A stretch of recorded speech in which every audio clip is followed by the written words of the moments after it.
Their belongings on the tarmac lying aside manacles and chains. A long line of shackled men and women scooted off a private detention center contractor's bus, up a mobile staircase, and shuffled onto a private jetliner the size of a Boeing 737. A team of immigration and customs enforcement officers and prison contractors then patted them down and checked their mouths for anything hidden. This is a deportation flight run by ICE Air, the destination El Salvador. An obscure division of ICE operates hundreds of these flights each year to remove immigrants.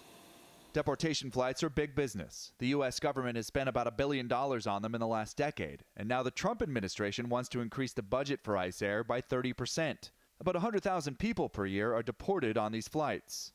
Migrant advocacy and legal experts say there's one big winner in tougher immigration enforcement, from detention to tracking and deportation.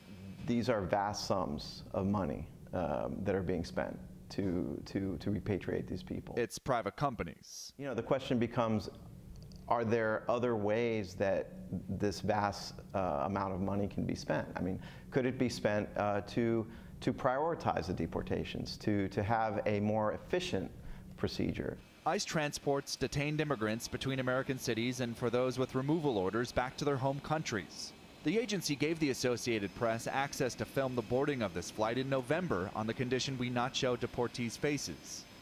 While the agency did not agree to an on-camera interview, an official from ICE's Houston field office says they aim to be efficient in sending detainees to their home countries, adding, "If a judge says you need to be removed, we should be expeditiously working to execute that order so that person does not spend any longer in detention than necessary." The AP was not allowed to film on board the jet. ICE officials say a meal is served and a doctor is on board. All detainees, even those considered non-criminal, remain shackled until the plane lands. John Moan, Associated Press, Houston.